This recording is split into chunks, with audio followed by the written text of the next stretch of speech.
Bien, nous abordons donc cette table longue et non pas cette table ronde. Alors je veux bien, moi, que l'ovale soit inaperçu, mais enfin, bon, bref, cette table longue pour questionner l'inaperçu au théâtre. Le théâtre théâtronne le lieu d'où l'on voit. Hein, donc, pour qu'il y ait théâtre, il faut que s'exerce pleinement cette dimension scopique. Il y a quelqu'un qui est là pour être vu et quelqu'un qui est là pour voir. Alors, comment paradoxalement questionner cette question, questionner l'inaperçu, pardon, eh bien, nous allons le faire avec trois invités qui sont réunis, qui se connaissent et qui se complètent. Ils se connaissent assez très bien parce que c'est eux qui vont faire presque tout le job. Moi, je suis juste là pour les mettre en contact. Et ils se complètent. Je les présenterai individuellement et je poserai à chacun d'eux une question parce qu'ils illustrent chacun une dimension, c'est pour ça qu'ils ont été réunis, une dimension particulière de l'inaperçu au théâtre. Alors, Yvon Paumet en parlera comme marionnettiste du point de vue du créateur et il ne fera pas d'ailleurs qu'en parler. On peut parler surprise, c'est bien la fête. Muriel Sapino comme metteuse en scène, à la fois comme metteuse en scène et elle en parlera bien sûr du point de vue de l'acteur, de la direction d'acteur, et Charlotte Seignaud comme professeur de dramaturgie du point de vue du spectateur. Alors Yvon Paumet, je te présente, pour ceux qui ne te connaissent pas, tu as dirigé pendant 25 ans une compagnie de marionnettes et théâtre d'objets intitulée Le Théâtre Mu. Je suppose du verbe mouvoir. Entre autres, mais c'est une raison. C'est une des raisons. Et voilà, le marionnettiste est justement celui qui s'efface derrière la marionnette, qui pourtant sans lui ne serait pas visible. Ouais. Et tu te plais à rappeler en fait que la marionnette, qui est un des plus anciens arts vivants, a son origine une fonction cultuelle, une sorte de fonction d'intercession. Elle est à la fois un écran et un médium. Les hommes ayant la crainte de faire face aux dieux auraient trouvé dans la marionnette le moyen de leur apparaître sans être vus. Alors, pour toi qui es le créateur de la marionnette, est-ce que dans ton vécu, dans ton histoire avec la marionnette représente un dispositif de camouflage? Oui. Oui, la marionnette, ça pourrait se rapprocher aussi du travail du masque, où on représente quelque chose sans être soi-même. C'est le travail de l'acteur, on est bien d'accord, puisque dès qu'on enfile un rôle, on n'est plus soi. Mais là, il y a en plus une barrière physique à notre personne, et le personnage se modélise. Il y a bien quelque chose de 3D qui peut être le masque, qui peut être la marionnette. Je suis tout à fait d'accord, et en effet, l'analyse, je ne sais pas si c'est... Non, ce sont les éléments que tu m'as donnés. Ah d'accord, je me disais, c'est vachement bien, c'est hyper intéressant. C'est intelligent, hein. Je trouvais ça super intelligent, je trouvais ça bien. Non, mais c'est vrai qu'en effet, la marionnette, pour reprendre la marionnette, on peut dire qu'il y a eu marionnette à partir du moment où il y a eu le feu, parce que le feu a permis aux hommes des cavernes de voir leurs ombres, et de voir qu'ils pouvaient avoir une projection d'eux-mêmes sur les cavernes, et il y a déjà eu un travail sur l'écran, et sur le travail de l'image, dès l'invention du feu. Toutes les peintures rupestres, les mains, tout ça viennent de ça, de l'invention du feu.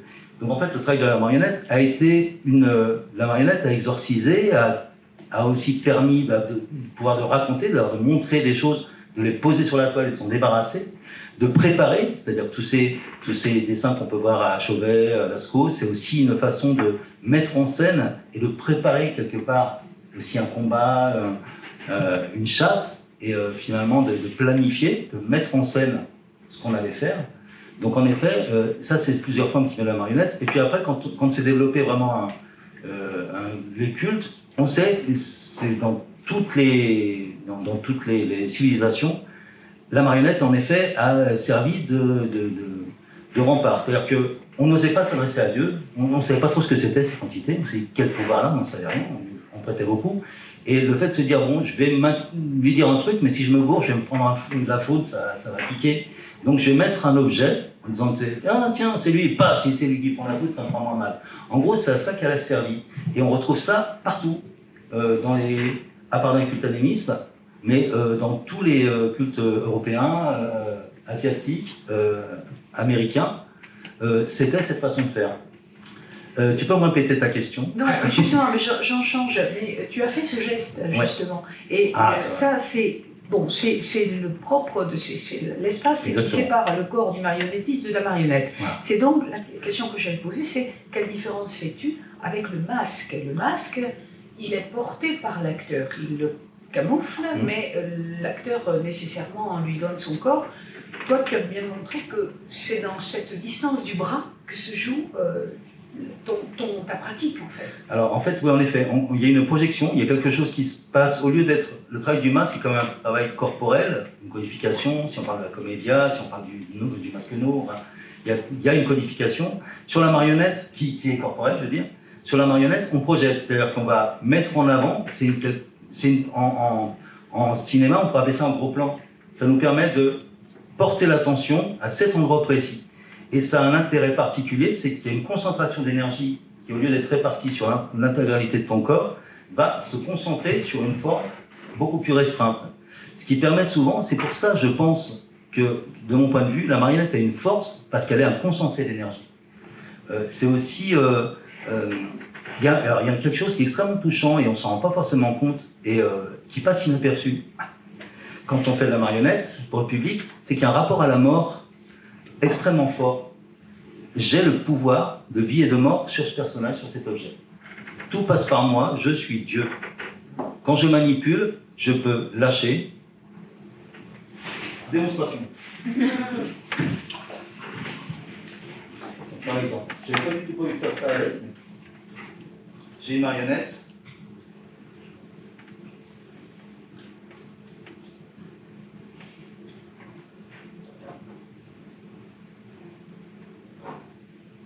Grâce à moi, elle est vivante. Grâce à moi, elle existe, et tout à coup... C'est violent, hein? Il dit, j'aime pas quand tu fais ça. Je sais bien. Mais c'est vrai que ce rapport-là, c'est terrible. Mais là, j'ai une marionnette anthropomorphe. J'ai travaillé avec des marionnettes qui étaient des objets bruts. Alors, j'ai pas là, mais je me souviens avoir fait une démo, enfin, une rencontre avec le conservatoire avec un bout de chiffon, et lâché le bout de chiffon, tout le monde dit ah! Parce que pendant un temps, je vous ai fait croire à la vie, je vous ai convaincu de la vie, et la seconde d'après, je vous l'ai enlevé. Donc c'est ça, et c'est ce qui est ce qui passe vraiment inaperçu, c'est cette volonté, ce pouvoir qu'on a de pouvoir impliquer une énergie, une vie, une émotion à la marionnette, qui fait qu'elle est crédible ou qu'elle ne l'est pas. Si je la manipule comme une crotte, et qu'après qu'elle est tombée, ça vous fera bof, quoi. Alors si avant, je lui ai donné une certaine sensibilité, un regard précis, je lui ai donné la possibilité d'avoir des intentions, peut-être même de s'émouvoir. Et puis qu'après, d'une seconde à l'autre, je l'abandonne, ben là c'est violent. Donc en effet, ce qui est le moins visible et qu'on connaît le moins chez le marionnettiste, c'est ça. Et donc c'est pour moi, le rapport à l'inaperçu, c'est ça. C'est qu'en effet, on se doit, évidemment en tant que marionnettiste, d'être le plus discret possible, mais on ne peut pas être le moins investi possible. S'il y a un art qui ne supporte pas la déconcentration, c'est celui-là. Un moment de déconcentration, un truc qui se passe, ah mince, mon collègue n'est pas là, et hop, ma manipulation elle est pourrie parce que j'ai plus le contrôle, parce que je ne suis plus en regard sur elle. Donc là, on est vraiment sur quelque chose. Pour ceux qui ont pratiqué un peu la marionnette alors qu'ils faisaient du théâtre, peuvent, je pense, me dire que c'est fatigant. Quand on n'a pas l'habitude d'être marionnettiste, une demi-heure de manipulation, ça calme, parce que c'est une concentration qui est extrêmement forte, parce qu'on sait que c'est primordial. Voilà. Alors, par quel... visiblement, il y a des fois où le marionnettiste est caché par divers dispositifs, des voiles, des écrans, des jeux de lumière. Ça fonctionne aussi quand il est visible.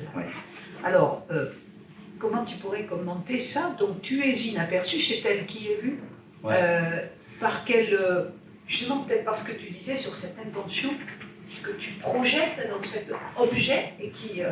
en fait, c'est tout à fait ça. Sujet, en fait. C'est ça. C'est tout à fait ça. C'est vrai que je pense qu'il est tout à fait touchant, c'est que même si vous regardez la marionnette, vous m'avez dans votre champ de vue, vous m'avez dans votre considération, vous me considérez en tant que marionnettiste.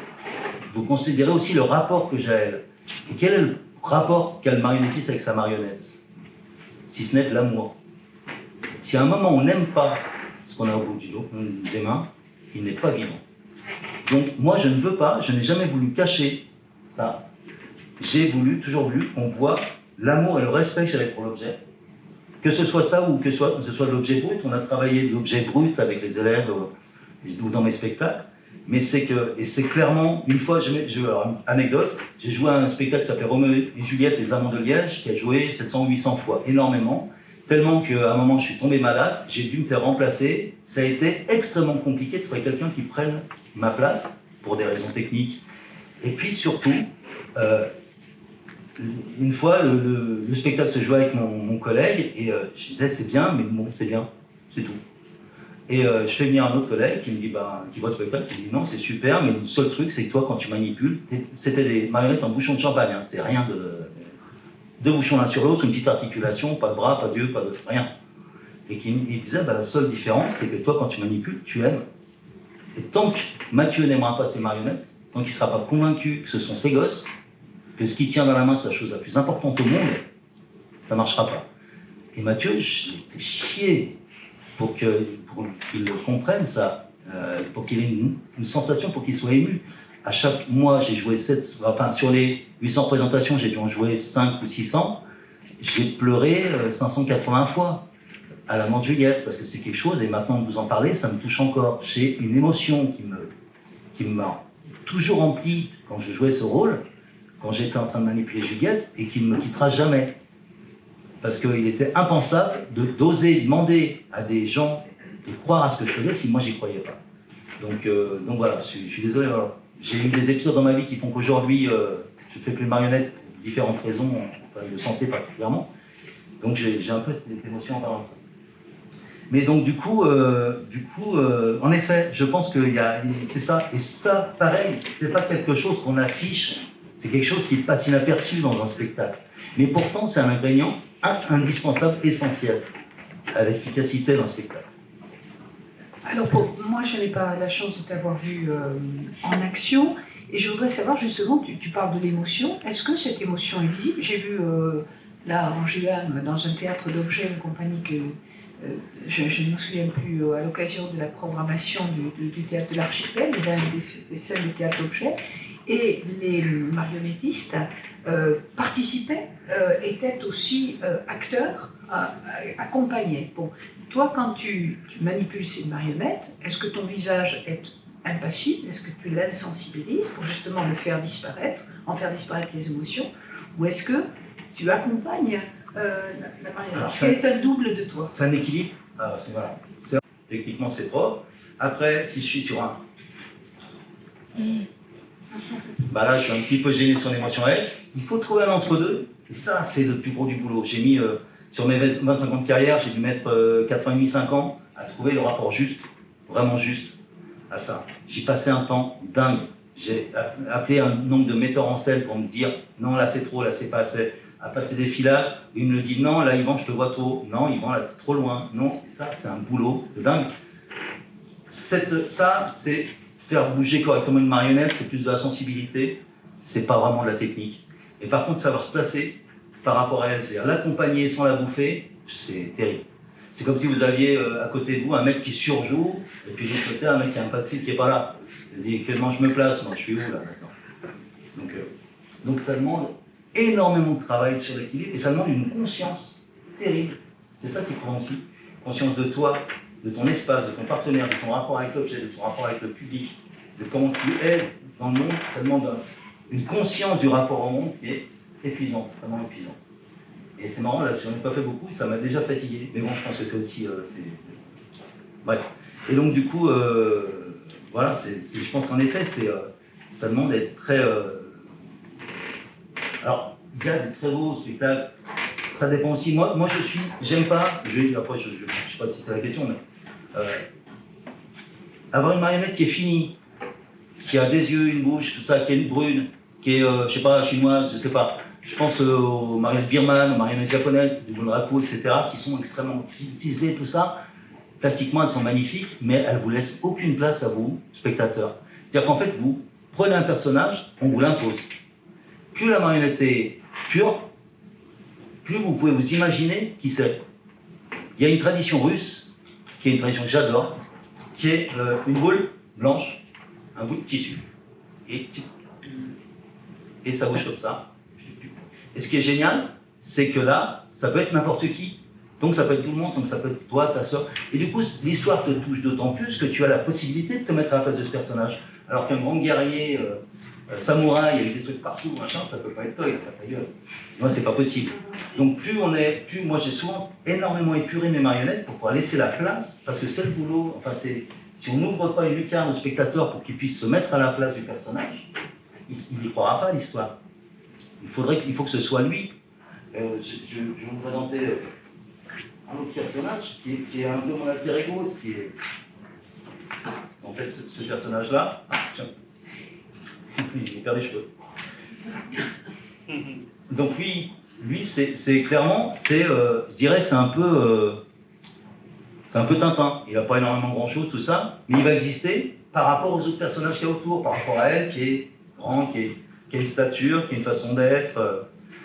Il va exister par rapport à un autre qui est petit, gros, etc. Mais il va être là pour que vous puissiez vous identifier à lui en tant que héros, parce qu'il est personne, donc il peut être tout le monde. Il n'est pas forcément... Alors, il y a des petits arguments qui laissent penser que c'est plutôt une fille, c'est plutôt un mec, certes, mais à la limite, on s'en fout de ça. Et voilà. Et donc ce qui est intéressant, c'est qu'on puisse pouvoir créer des formes où on n'impose pas. Vraiment, je veux pas j'ai jamais voulu imposer, parce qu'il faut, à mon avis, en marionnette, on peut le faire, mais c'est pas ce qui m'intéressait. De toute façon, la marionnette, c'est un véhicule. Hein. Si on fait de la marionnette par marionnette, on fait un spectacle parce qu'on a quelque chose à raconter. Si on fait de la marionnette ou un spectacle parce qu'on a envie de faire du théâtre, on a envie de faire de la marionnette, on a raté sa occasion. Les gens qui viennent me dire en disant ouais, je vais faire de la marionnette, je leur dis souvent mais qu'est-ce que tu veux parler de quoi? S'ils me disent je sais pas, je dis bah non, déjà tu cherches de quoi tu veux parler, puis après tu trouveras le bon outil. C'est comme si tu dis ah ouais je voudrais trop, ça va me servir d'une scie sauteuse. Pourquoi faire? Bah je sais pas. Ah, bah, si c'est pour sculpter de la glace, prends plutôt un pic. Voilà. Donc c'est ça, hein, ça paraît bête, mais c'est vrai, c'est ça, c'est la base. Oui, alors je pense, non, pas du tout, non, mais J'ai longtemps que c'était pas vu.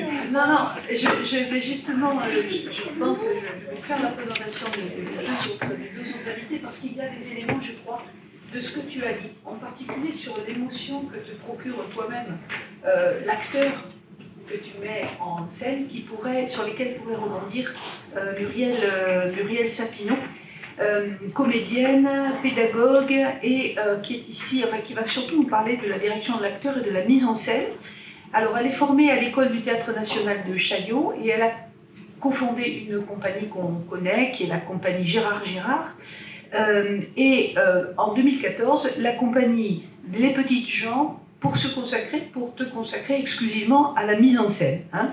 Et dans les éléments que tu m'as donnés, tu m'as écrit que les dramaturgies contemporaines te passionnent, avec un goût particulier, dis-tu, pour les textes qui boxent les situations.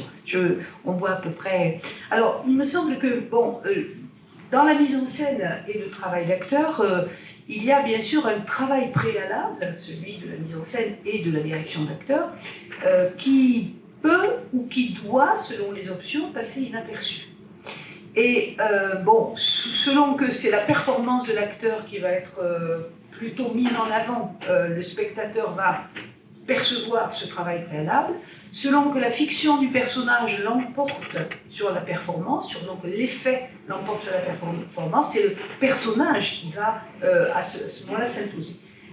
D'abord, qu'est-ce que tu penses de cette relation entre la performance de l'acteur et son rapport à la fiction du personnage?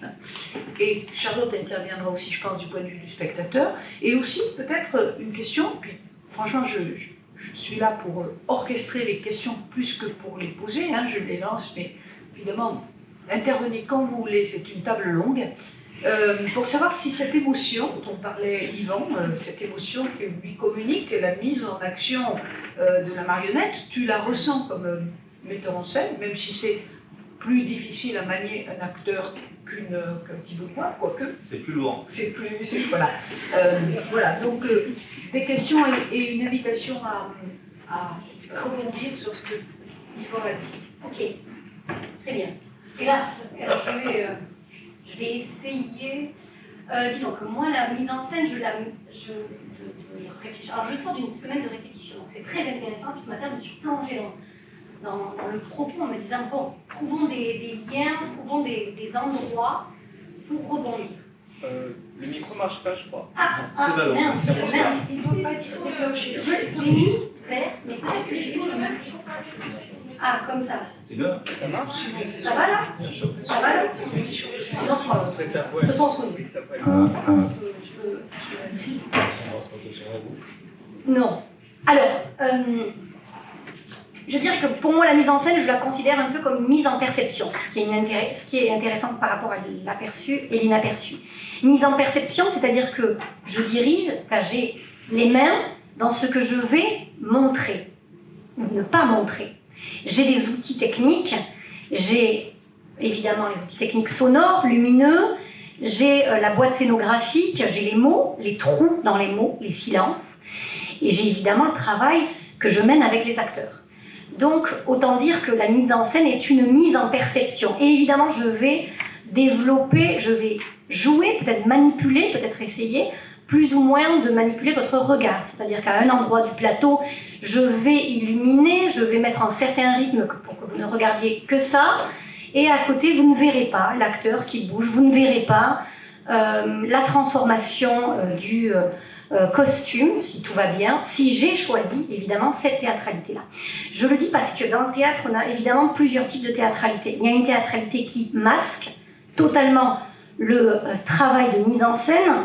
Ça va être un travail qu'on pourrait voir chez Caroline Nguyen, je ne sais pas si vous connaissez, elle a fait Saigon, un travail très très beau de mise en scène, où là on est vraiment dans le degré de réalité optimum. On a l'impression devant nous d'avoir une scénographie ultra réaliste, c'est-à-dire d'assister à rien de théâtral au sens où les mécanismes théâtraux sont invisibles. Donc on utilise à plein les coulisses, on utilise à plein les caches sur les projecteurs, on dissimule tout notre outillage. Et évidemment, il y a, ça c'est le degré, je dirais, maximum de l'illusion, jusqu'au degré maximum de la visualisation, de la monstration du fait théâtral. Et là, je vous montre un théâtre à nu, je vous montre ses perches, je vous montre toute sa mécanique, voire je vous montre comment l'acteur rentre dans le personnage. Évidemment, tout ça n'est que fiction, puisque j'ai mis en scène tout ce processus. Donc je le maîtrise. Vous croyez assister à quelque chose qui est de l'ordre de la sincérité la plus optimum, mais évidemment que je l'ai mise en scène. Évidemment, ça c'est toute la... c'est le paradoxe du comédien, exposé à quelque chose comme ça. Donc il y a plein de degrés là-dedans. Moi je vais faire un théâtre qui est très proche de celui de Yvan, c'est-à-dire le théâtre du symbole, c'est-à-dire je joue sur le fait que vous voyez un carré, vous voyez une structure, j'étais là cette semaine, vous voyez une structure métallique qui mime une fenêtre. Vous avez tous en vous l'expérience, l'expérimentation, la mémoire d'une fenêtre. Je joue sur le fait que l'acteur, sa façon d'aller dans la fenêtre, sa façon d'en sortir, les lumières vont représenter votre fenêtre. Une fenêtre à vous et une fenêtre universelle aussi. Donc, moi je travaille sur des décors extrêmement épurés qui font appel à votre mémoire, à une mémoire universelle. Ce que Brooke dit, chez l'acteur, c'est que on a tous en nous, tout acteur a en lui une mémoire universelle. C'est pour ça qu'il peut jouer le tueur sans l'avoir été. J'adore cette pensée-là du théâtre. Je suis très brookienne dans ma façon de percevoir le théâtre. C'est-à-dire, je pense que nous pouvons expérimenter sans avoir à expérimenter. Je ne sais pas si c'est très clair, il m'exprime beaucoup mieux que moi. Mais voilà, pour vous dire que donc, en cette semaine, je travaille sur un mas en montagne. Je n'ai ni montagne, Je me refuse totalement à mettre des arbres au plateau. Par contre, et je me refuse, moi, personnellement, je n'aime pas ce théâtre, je déteste pas du tout vrai, mais je n'aime pas ce théâtre qui va faire une fausse façade. Une façade avec des jolies peintures. Ce n'est pas mon théâtre. Par contre, je fais un pas de porte, structure métallique, que je peins, je fais une structure de fenêtre, et vous allez voir votre masse et et évidemment, votre montagne.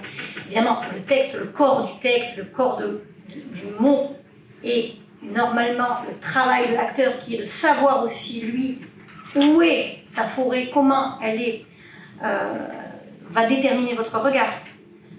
Et c'est là que se joue un travail inaperçu avec l'acteur, c'est celui du dialogue. C'est-à-dire que, pour que vous voyez la forêt, il faut que la forêt en l'acteur soit d'une précision absolue, selon moi. C'est-à-dire qu'il doit savoir si c'est un chêne, si c'est un pin, il doit en avoir l'odeur dans le nez, non pas qu'il ait eu besoin de se balader des dizaines de jours dans la forêt, bien que moi je mette en place des systèmes comme ça de direction d'acteur. C'est-à-dire que je plonge l'acteur dans des espaces naturels ou artificiels qui sont très proches de ma fiction. Voilà, pour créer aussi une mémoire collective des acteurs et une expérimentation, une expérience commune qui fasse, dans mon processus de travail, qui fasse ciment pour eux. Parce que je trouve que ça se voit, c'est inaperçu, c'est un travail inaperçu, mais au plateau, ça se voit. Voilà, ça c'est... Parce que c'est avec ça qu'on joue, c'est-à-dire, en mise en scène, nous jouons à créer une expérience commune, enfin, on joue de l'inaperçu pour créer ces perceptions. Donc on va additionner des couches comme celle-là pour créer quelque chose qui est notre, enfin moi, mon idéal, qui est le moment de grâce et de présent. Qu'est-ce que c'est que le moment? Ça c'est aussi, j'ai réfléchi sur ça ce matin, mais c'est quoi la grâce et le présent? Parce que vous verrez un metteur en scène, moi j'en fais partie, qui dit tout le temps, mais sois au présent, mais c'est le présent qui compte, c'est le présent. Qu'est-ce que c'est que ce présent chez un acteur? Jeunes acteurs, on va dire, allez, un peu de présent là. Moi, je pense que les pauvres, ils transpirent, hein, ils font des gouttes, ils disent, ah, il faut du présent, il faut du présent. Qu'est-ce que c'est que ça?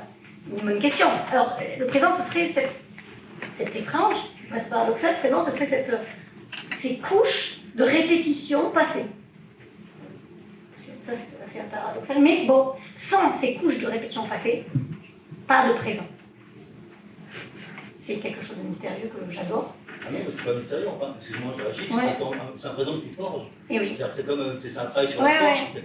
Tous les coups de marteau créent un présent qui a été martelé, fabriqué Exactement. par une expérience passée et collective. Et plus tu as de temps, je suis d'accord avec toi, plus tu as de temps collectif, tu crées une palette d'émotions, quelque chose qui est commun. Exactement. Et puis l'émotion sincère et vraie et cohérente sur un plateau.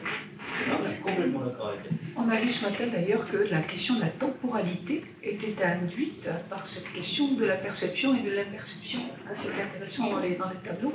Alors on a parlé des jeunes acteurs et du coup je vais introduire notre troisième invité, Charlotte Seignaud, qui est professeure d'art dramatique au Conservatoire à rayonnement régional de Perpignan, où elle s'est fait une spécialité en dramaturgie et dans la création théâtrale. C'est-à-dire qu'elle met ses étudiants, certains sont ici présents, en situation de devenir non seulement des comédiens interprètes, mais des comédiens créateurs.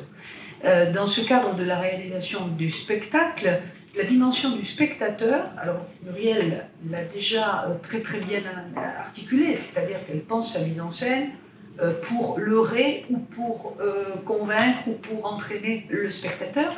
Mais évidemment, lorsque les comédiens, lorsque les étudiants sont amenés à créer leur propre spectacle, ils ont cette pensée du spectateur à l'esprit. Alors, le spectateur au théâtre doit voir, je veux bien qu'il perçoive de l'inaperçu, mais il doit voir. J'ai un souvenir assez fâcheux d'avoir joué à cache-cache avec Michel Bouquet dans Le Roi se meurt, derrière un poteau, et c'est pas prévu pour, hein, c'est vraiment pas prévu pour. Un tout petit théâtre de Paris où j'avais vraiment la mauvaise place. Donc, puisque le spectateur doit voir et qu'il faut que le jeune comédien, créateur de son spectacle, ait toute cette dimension de la toute cette préméditation hein, de ce qui est perçu et par quels moyens, comment Charlotte les y amène-tu? Bonsoir. Eh bien, à la fois pour prendre un peu le contrepoint et continuer un peu finalement vos deux apports, j'ai l'impression, en tout cas aujourd'hui, hein, au moment au présent, que peut-être ce qui pourrait être inaperçu pour eux, qui viennent se former en tant que comédiens, qu'acteurs, ce qui leur est au départ inaperçu, c'est le fait que pour y arriver, j'ai l'impression qu'il faut d'abord qu'ils soient spectateurs. Il faut qu'ils apprennent à voir. Il faut qu'ils apprennent à voir, évidemment, en termes culturels, des spectacles. Très tôt, on leur forme une école du spectateur, donc ils vont voir tout un tas de spectacles, ils en rendent compte, on en parle. Ils apprennent à voir le travail de leurs partenaires, puisque dès qu'une scène est présentée, en cours, hein, voilà, pour moi, un des travaux très importants pour eux, c'est d'arriver à verbaliser ce qu'ils ont vu pour eux-mêmes et arriver à verbaliser aussi ce qu'ils ont vu pour leurs camarades qui ont proposé une vision de la scène, une mise en scène de la scène, une vision du personnage et qu'ils arrivent finalement à entrer en dialogue. Donc c'est un travail en cours qui est assez fascinant puisque on fait ce qu'on ne peut jamais faire au théâtre, c'est-à-dire qu'on peut arrêter la chose théâtrale et tout de suite avoir le regard du spectateur, qu'est-ce qui a été vu, qu'est-ce qui n'a pas été vu, qu'est-ce qui voulait être montré et en fait qu'est-ce qui a été perçu. Donc effectivement, c'est peut-être inattendu pour eux au départ, mais pour moi le travail de la formation de l'acteur passe d'abord par la formation du spectateur.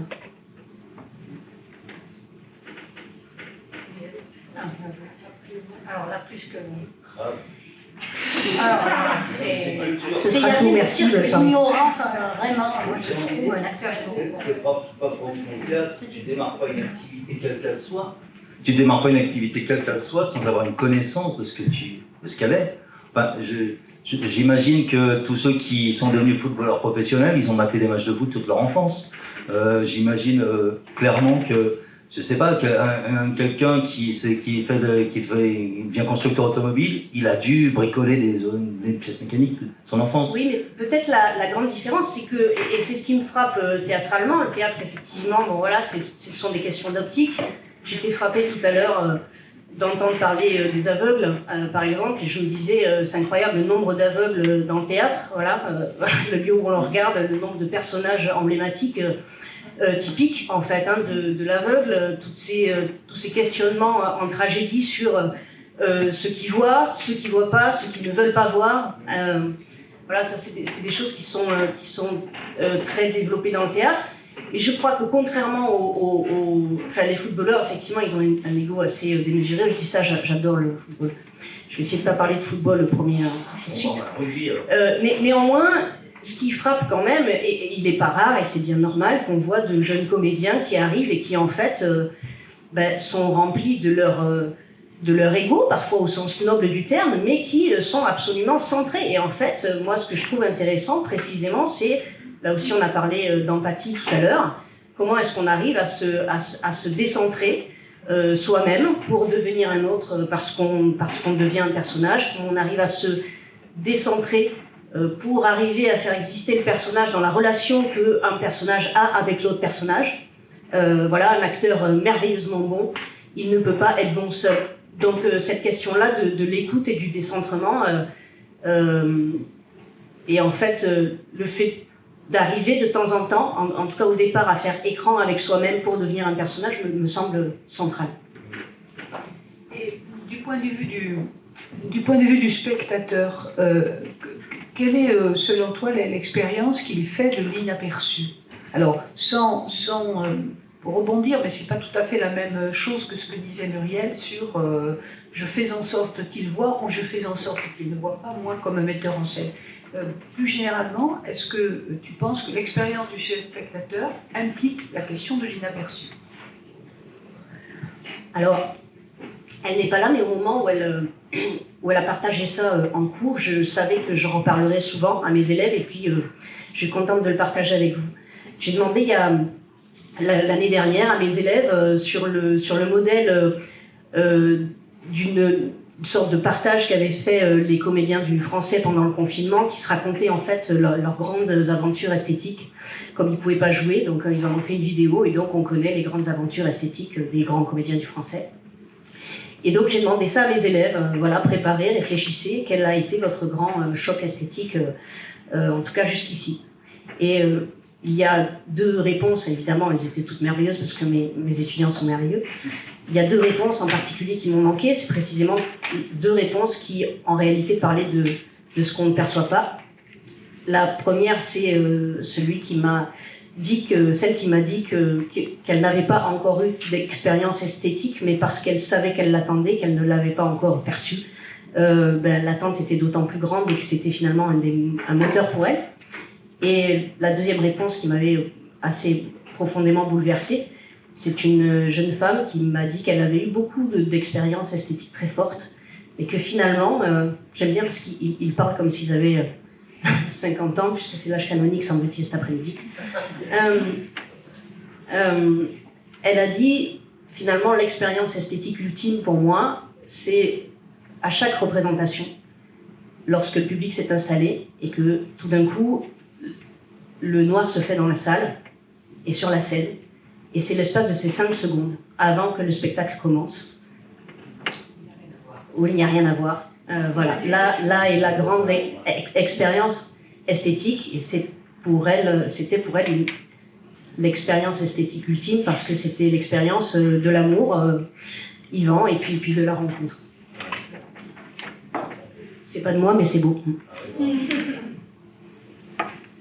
Alors, si dans la salle, il y a des spectateurs, auditeurs, participants, ici, acteurs, comédiens, qui veulent apporter leur témoignage ou rebondir ou interroger certaines des interventions, avec plaisir, Amélie, ici, souhaiterait prendre la parole. Merci, mon cher.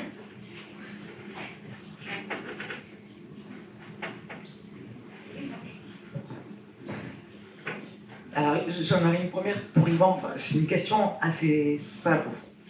Tu disais tout à l'heure que c'est très fatigant, même 30 minutes de manipulation, c'est épuisant. Et je me demandais si c'était pas lié justement à la difficulté de trouver la bonne distance. Ah ouais, mais c'est sûr. Et bien sûr, c'est ça. C'est trouver le point juste. Être à son endroit, il n'y a rien de plus difficile. C'est comme si ton GPS était foireux, il n'y a que toi pour savoir où tu es bien. Donc du coup, tu passes ton temps à aller revenir tout le temps, et à trouver un équilibre. C'est comme si tu étais en équilibre, instable tout le temps, et que tu étais obligé de... Donc forcément, c'est épuisant. C'est ça, mais tu as complètement raison. Le contrôle, c'est ça, c'est d'être au bon endroit pour pouvoir laisser la place et t'investir correctement, mais laisser la place pour l'expression, oui, bien sûr. Tout à fait, c'est ça, bravo. C'est bien dit. Je vais te le reprendre. Et j'avais aussi une question pour Muriel. Tu parlais du présent. Si on réfléchit bien, le présent, on n'en a conscience que par le passé. C'est-à-dire qu'à partir du moment où on prend conscience du présent, il est déjà passé. Oui. Et j'étais en train de me dire qu'en fait, le seul moment où le présent est présent, c'est sur la scène. En tout cas, nous, on a une impression de dilatation du présent. Quand on vit un grand moment de plateau, en tant qu'acteur, le temps se dilate, effectivement. Et on n'a aucune perception temporelle. Ce présent prend toute l'ampleur. Il déborde de partout. Et normalement, il déborde aussi sur le spectateur qui perd toute notion du temps. Et c'est le fameux instant de grâce, auquel l'acteur court derrière ce moment-là. C'est une drogue, on l'a vécu une fois, on retourne. Et c'est exactement ça, c'est la rencontre.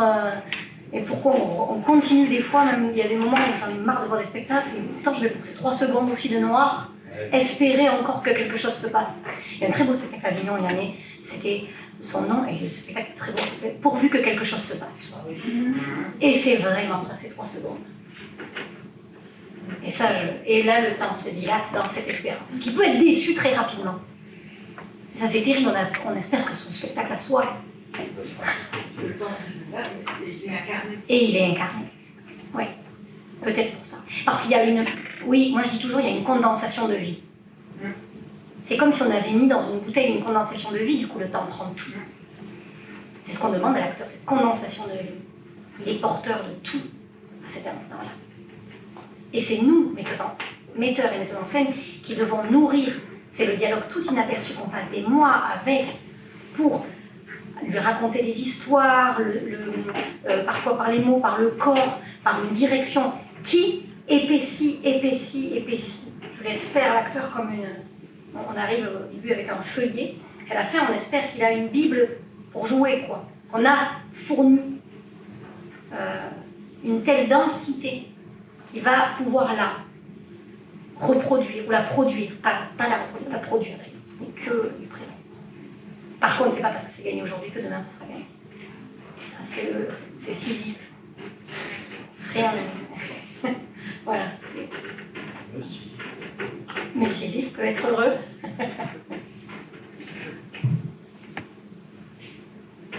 Y a-t-il d'autres interventions sur cet échange qui peut être prolongé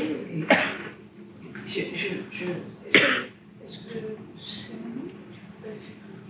Moi, j'avais pas grand-chose de plus que ça. Non, d'accord, c'était pour Non, savoir. c'est ça, c'est que moi, c'est vrai que je m'imaginais pas venir parler de marionnettes, amener des marionnettes. Moi, j'étais à vélo, donc j'aurais amené des choses de dimensions différentes. Il y en a qui connaissent, en temps de travailler. Ce que je trouve assez génial, et c'est ça aussi, c'est que on oublie que la marionnette, c'est tout objet manipulé qu'on rend crédible à un public. C'est ça la marionnette. Donc c'est un caillou qui tout à coup se met à vivre. C'est un truc gigant, c'est un bloc. Les origines de la marionnette, on va dire antique, c'est quand même des manipulations de statues gigantesques en Égypte, où on faisait bouger les statues des dieux pour reproduire la vie des dieux. Donc les marionnettistes à l'époque c'était des costauds quoi. On se retrouve avec des trucs en pierre qui font 3 mètres de haut et c'était pas des esclaves, il n'y avait pas d'esclaves en Égypte. Et donc du coup c'est ça, c'est que ça peut être ça peut être gigantesque, ça peut être un truc tout petit, ça peut être un truc immense, ça peut être dans la rue, ça peut être sur le plateau, ça peut être dans un casse-tête. On a plein de possibilités. Donc j'aurais aimé vous amener un petit peu une palette de tout ça, mais c'était physiquement pas possible. Mais voilà, c'est le principe de la marionnette, c'est pas une esthétique, c'est vraiment un objet inerte qu'on rend vivant. À qui cet objet étrange, c'est une définition qui est sympa, qui est au musée. Alors j'ai essayé de m'en souvenir. C'est cet objet étrange qui prend vie par l'animation. Qu'est-ce que ça veut dire l'animation? C'est donner une âme. Tout est là, en fait. C'est qu'une marionnette, on lui donne une âme. C'est-à-dire qu'elle a une structure corporelle ou non. Et ce qu'on lui donne, c'est justement c'est ce petit bout d'âme qu'on va lui laisser, on va lui faire cadeau de ça. Tu lui retires. On t'a vu. Des fois, mais je fais ce que je veux en même temps. Je me disais aussi là tout de suite qu'il y a un mot qu'on n'a pas prononcé cet après-midi, en fait on n'a pas arrêté d'en parler. C'est la notion d'empreinte qui est très liée à l'inaperçu, au fond. Parce que c'est la trace d'un absent. Ouais. Et tu parlais de mémoire collective, enfin et sensitive, en fait ce sont des empreintes. Quand tu parlais de densité, c'est une accumulation d'empreintes en quelque sorte. Et je trouve qu'il y a, évidemment, on tourne beaucoup autour de l'empreinte, même dans ce qu'on est en train de dire. Et c'est pour ça, je crois, que le théâtre est le seul endroit où les morts apparaissent. Je dis toujours ça. Ça va, c'est... Sinon, ça va. J'ai pas de problème. Mais je n'ai aucun problème à croire que Hamlet voit son père sur un plateau de théâtre. Ok. Oui, je pensais aux claymations et stop motion, où c'est un peu comme les marionnettes, mais ce n'est pas la même chose. Mais quand même, il y a quelqu'un derrière les figurines qui les déplace. Donc, je vous invite, si ça vous intéresse, à faire quelques commentaires dessus, s'il vous plaît. Le principe stop motion, c'est l'antithèse du spectacle vivant. En fait, c'est l'autre partie marionnettique par rapport au spectacle vivant. Le stop motion, c'est, comme son nom l'indique, c'est image par image. C'est quelque chose que tu prépares, que tu animes, et tu crées l'âme. Par contre, tu crées une animation sur sur la pellicule, qui imprime une pellicule. Donc tu as quand même ce média, pellicule ou image de synthèse, peu importe. Et par contre, ce qui est très similaire, c'est toujours ce rapport que tu as avec le spectateur au moment où tu l'as. C'est que la marionnette, j'en reviens encore à ce que provoque la marionnette chez le spectateur, il y a quand même un rapport et à la mort et à l'enfance. Et quand on voit la marionnette, on ne peut pas s'empêcher de repenser à la première fois gamin, parce qu'on y a tous eu droit, de plus ou moins bonne qualité, mais qui n'a pas eu, enfin, genre, spectacle pour jeune public dans les écoles, c'est quand même 92% de marionnettes, plus ou moins bonnes, etc. Donc souvent, ton premier rapport au spectacle vivant, c'est la marionnette. Donc, quand tu vas voir un spectacle, un film de stop motion, c'est ça qui te revient. C'est, tu as 12 découvertes, ta première gorgée de bière gamin, mais sauf que c'est la marionnette, c'est le moment où la première fois que tu vois la marionnette et que ça t'émeut, que ça te touche. Moi, je me souviens de mon premier souvenir de marionnette. C'était, je m'en souviens tout à fait, c'est parce que pendant le spectacle, tu avais des marionnettes en haut, des marottes, et puis des gens qui jouaient devant. Et tu avais un roi. Alors, je vous dis ça, je dois être chez les moyens ou chez les grands. Mais je me souviens très précisément.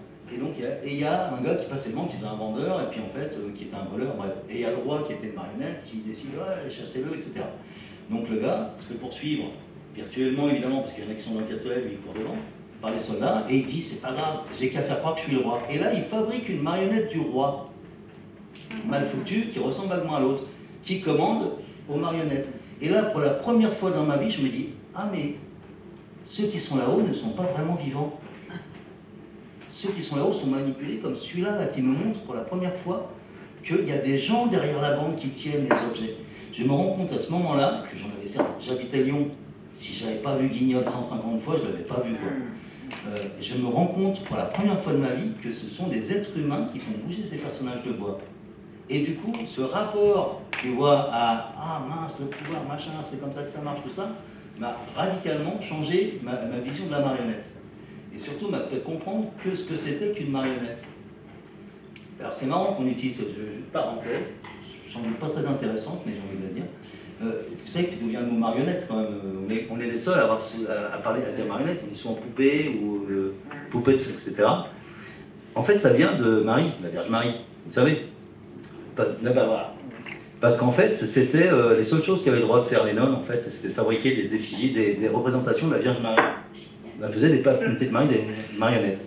Nous, donc la notion de marionnette chez nous français, qui n'est pas le cas en Angleterre ou je ne sais pas où dans les pays anglo-saxons, c'est le rapport à la Vierge. Donc c'est encore une fois celui qui me dit mais ça n'a rien de religieux la marionnette, il dit bah, j'ai rien que le nom, excuse-moi quoi. C'était une parenthèse, pas forcément. Mais on a appris quelque chose de grave. Moi je rebondis sur un autre. Peut-être que je me trompe. Bon, vous me direz, vous me coupez. Tu parles du moment où tu comprends que l'acteur, que ta marionnette. Ouais, que la marionnette n'est pas vivante en fait. Dans le théâtre de rue, j'ai fait pas mal d'années de théâtre de rue, il y a un principe, je pense à l'invisible, je refais les liens. J'avais croisé une compagnie qui ne lâchait jamais son personnage. Jamais. À quel moment on lâche le personnage et on dit qu'on est un acteur? Très intéressant à ce moment-là. En rue, théâtre, on est d'accord, on est dans le lieu du théâtre, même si l'illusion est totale, nous savons tous que nous sommes en fait une illusion. La rue, comme l'invisible, ne fonctionne pas du tout de la même manière. Et donc cette compagnie qui s'appelle Cacahuète travaillait sur, bon, c'est une super compagnie qui est du côté de Sète, c'est des vieux de la vieille, eux travaillaient sur donc, des happenings dans des marchés et ils voulaient tester les limites de à quel moment on est arrêté quand on vend une femme sur un marché. Donc, ils avaient mis en place un petit stand de vente de femmes. Donc, il y avait 3 comédiennes dénudées, à côté des volailles, et un baratineur qui tentait de vendre ses femmes. Jusqu'au moment où, effectivement, un acheteur se présente. Pour réel, absolument pas du tout comédien, nous sommes d'accord. C'est-à-dire que ce théâtre de l'invisible fonctionne. À ce moment-là, quand même, on s'aperçoit que le marché, on fait appel à la police. Problème en France, on ne vend pas des femmes comme ça, donc évidemment, discussion. Et cette compagnie s'était donné une loi, incroyable. On ne décroche jamais, le fameux décrochage. En rue, on l'utilise beaucoup, en salle aussi. Tu ne décroches pas. On ne décroche jamais, sauf une fois chez les flics. Et c'est ce qu'ils ont fait. Ils ont attendu d'être embarqués, d'être en vis-à-vis, donc, d'être dans un moment comme ça devant le policier pour décrocher et dire on est comédien. Mais ils ne décrochent pas jusqu'au bout. C'est leur ligne de vie de théâtre de rue, jusqu'au boutiste. Je trouve ça fascinant et passionnant quand même, à un endroit. À quel moment on dépose le personnage? Et jusqu'où ça nous met, dans quelle situation on va aller? Voilà, c'est quand même passionnant, Je trouve cet que endroit-là. c'est vraiment ce qui est hyper intéressant dans ces métiers, c'est qu'on se rapproche du précipice et on va aller flirter avec la mort parce que c'est ça, c'est qu'on va quand même, on veut pas faire mourir notre personnage, on veut qu'il soit dans un instant, dans une mise en danger, parce que c'est ça, le théâtre, c'est une mise en danger, donc on va pousser, moi j'en ai rêvé de faire ça, d'aller vraiment le plus loin possible, mais moi j'ai jamais eu moi, dès que les filles qui arrivaient, je partais en courant. Hein. Ah oui, vous savez ça aussi, politiquement, la marionnette, ce que ça permettait. Les marionnettistes, ce qui était chouette, c'est qu'elle était très longtemps religieuse, puis elle était politique.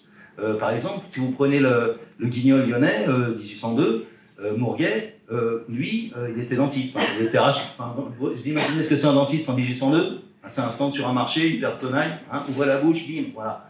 Et tiens, c'est Bissou. Et donc du coup, il avait un copain qui lui a offert un chignolo. C'est une petite marionnette italienne.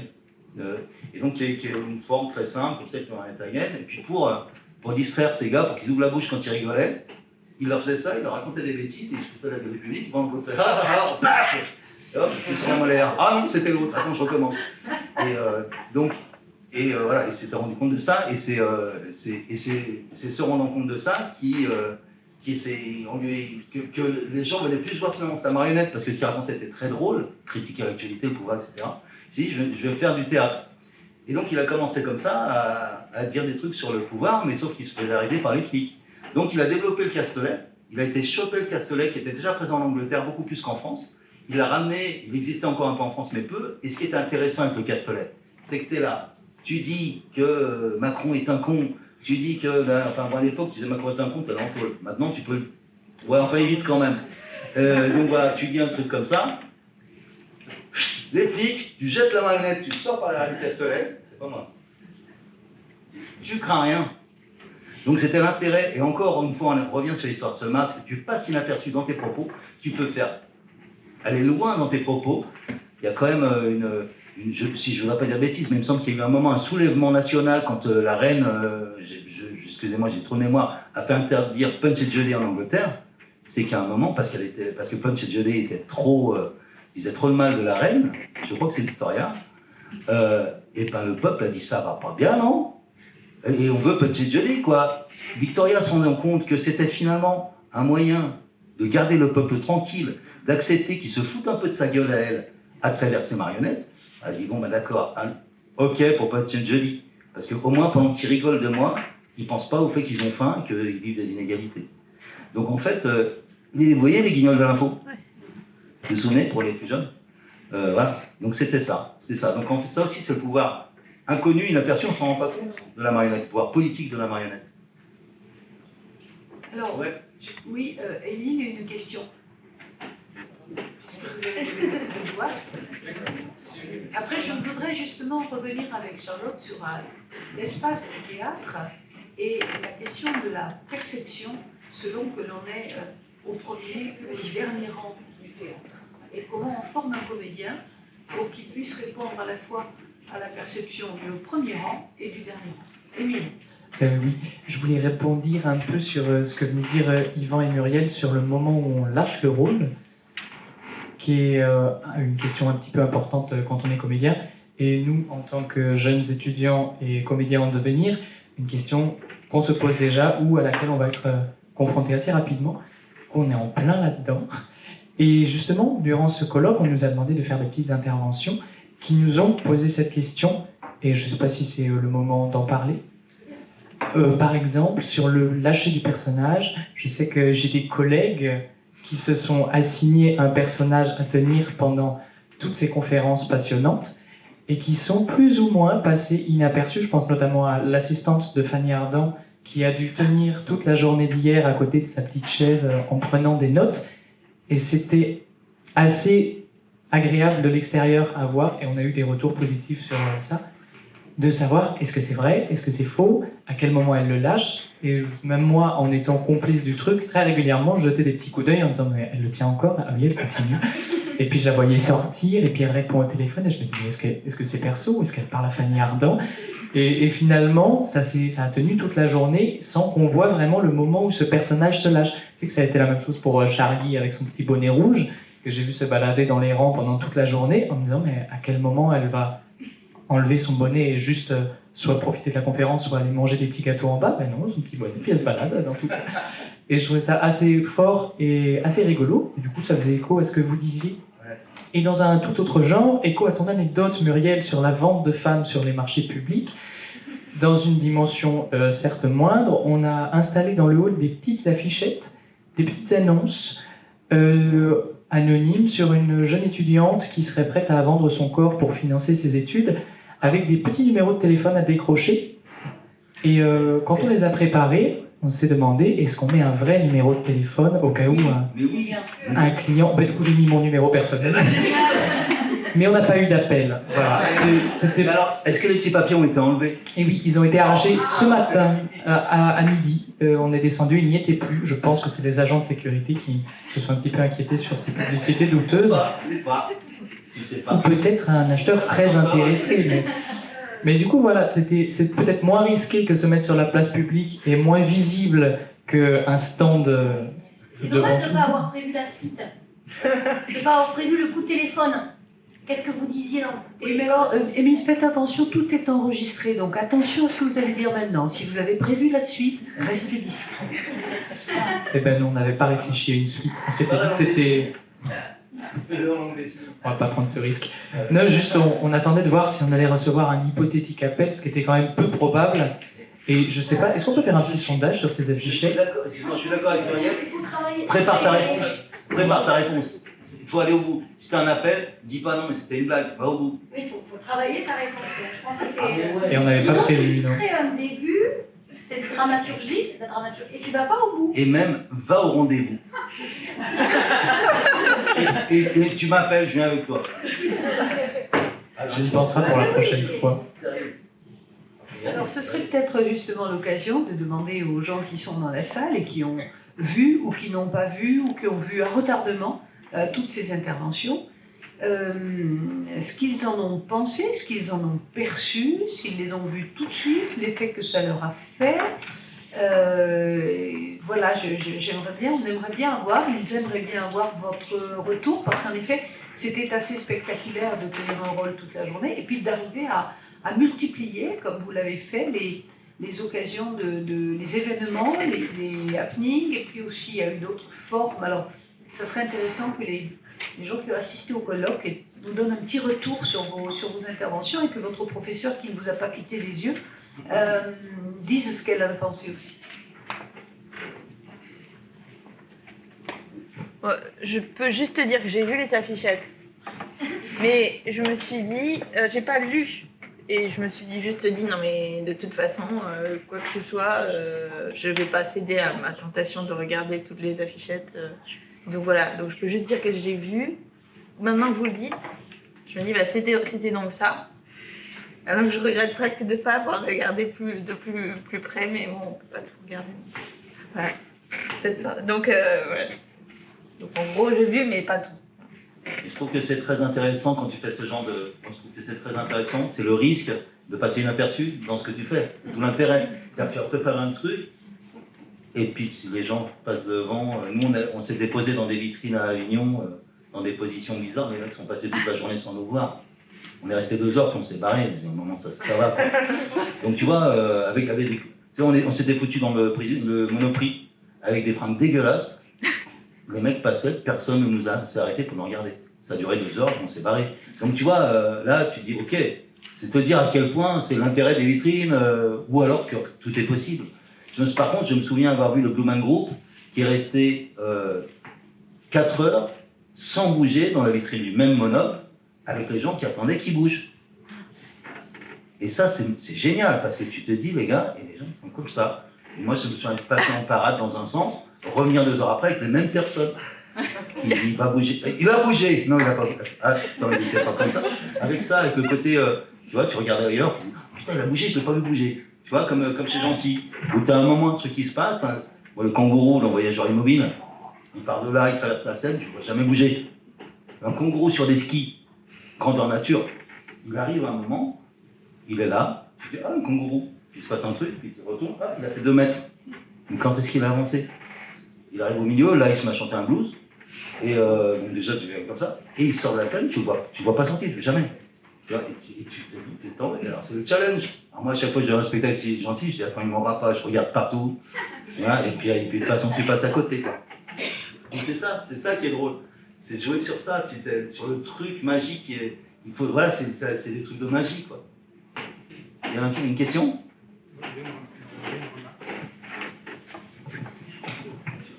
Je voudrais remercier les étudiants d'avoir fait ces ateliers. C'est vrai qu'on est passé inaperçu, on n'a de fait pas eu le temps d'échanger parce que parfois ça pouvait être un peu surprenant, parfois ça pouvait être un peu étrange, mais c'était aussi l'objectif.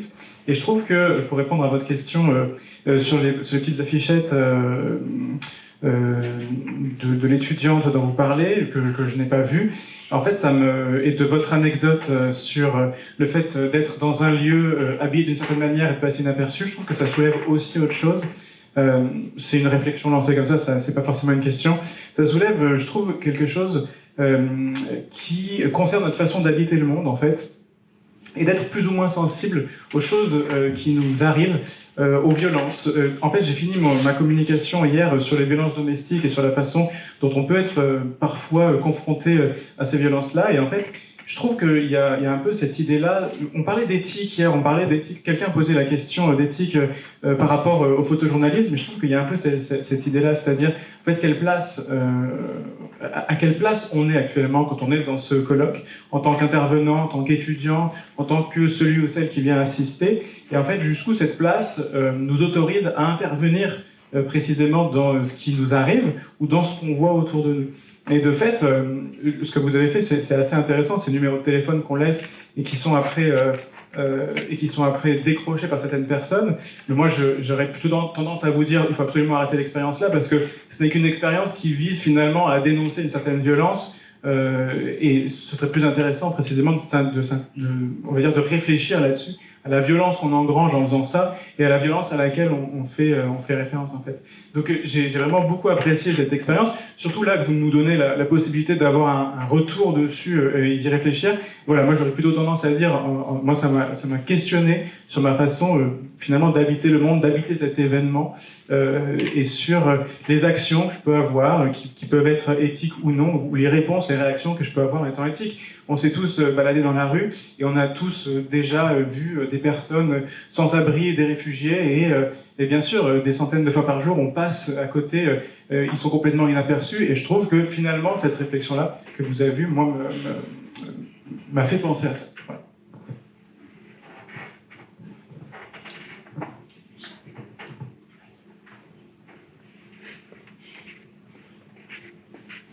Oui, d'ailleurs, entre midi et 2, il y avait un esclandre à plusieurs voix dans les toilettes du bar. Et si je n'avais pas su que c'était vous, il aurait fallu faire quelque chose, c'est évident. Hein, c'est ce que vous dites.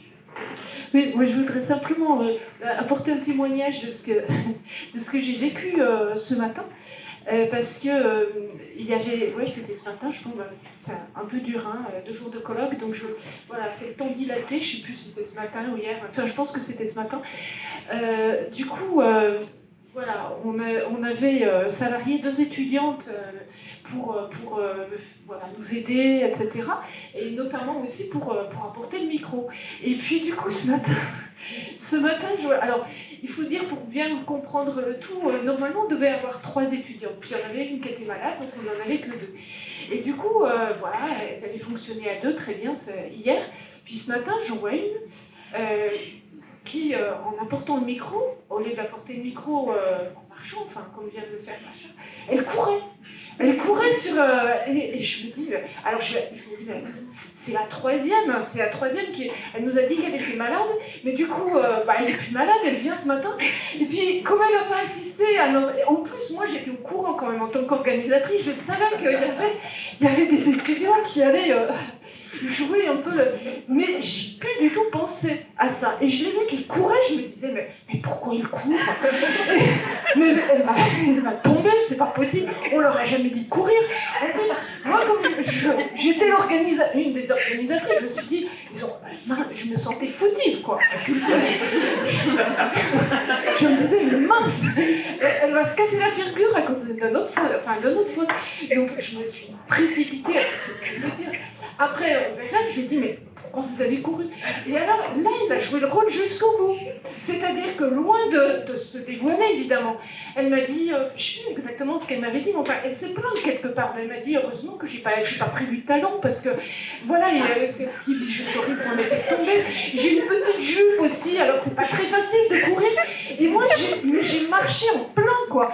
Et j'ai même été jusqu'à dire aux co-organisateurs et à Jocelyn Dupont, qui était le président de séance, après je lui dis, mais voilà, tu dis bien aux intervenants. Surtout parce qu'elle m'a dit, ben oui, parce qu'ils commencent à parler sans le micro. Donc je me dépêche pour aller leur montrer le micro. Et à ce moment-là, donc, Jocelyn, en tant que président de séance, de façon très docte, leur a dit à tout le public, on va vous demander de patienter, c'est pour ça qu'il l'a dit, de patienter avant de poser votre question, parce qu'il faut le temps d'apporter le micro. Et c'est après, à midi, j'ai eu quand même quelques fuites, je me suis rendu compte que j'étais complètement bernée. Donc je voudrais vraiment féliciter les activistes.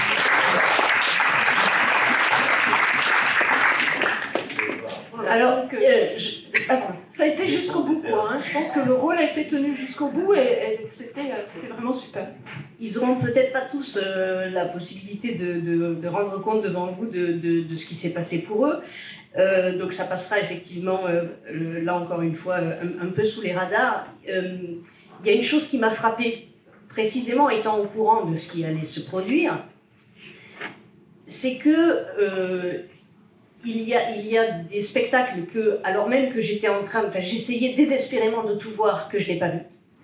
Notamment la sortie de l'assistante de Fanny Ardant qui a fini par claquer la porte. Et à ce moment-là, je regardais sans doute une autre des choses qu'il proposait et je ne l'ai pas vue. Donc même lorsqu'on essaie de porter son regard partout en connaissance de cause, on ne voit pas. Il y a une chose qui m'a follement amusée en dehors finalement des performances qu'ils ont produites, c'était de voir aussi les spectateurs naissants. C'est-à-dire que je me suis placée là-haut précisément parce que je me faisais spectacle de voir les spectateurs devenir spectateurs et se rendre compte des choses qui se passaient. Et puis de les voir eux-mêmes spectateurs les uns des autres. Ça, c'était... Alors, bon, parce que quand même, on est au théâtre et qu'ils ont été extrêmement perturbés de travailler dans un espace qui n'est pas théâtral et on a l'habitude de les former au théâtre conventionnel. Donc ça, effectivement, c'était tout à fait inattendu pour eux. Donc je voudrais quand même les remercier. Les remercier aussi parce qu'on ouvre la saison avec ça. Les cours au conservatoire n'ont pas encore commencé. Les remercier parce que c'est aussi, encore une fois, un travail qu'ils ont fait de manière autonome. J'avais un petit œil sur eux, mais enfin l'idée était aussi pour le coup de cesser d'être metteur en scène ou coordinatrice et d'accepter d'être simplement spectatrice. Voilà, donc je les remercie de m'avoir donné cette place-là. Il y avait, je suis obligée de le faire parce qu'on est trop habitué, il y avait Manolete, Alexandre Bousson, qui a fait la licence Parcours Théâtre. Il y a Nathan Barus à côté. Ambre Fagnard-Damprovo. Émile Balagueri. Alexandre Wallet. Zia Le Micro Legault. Estelle Spitzley.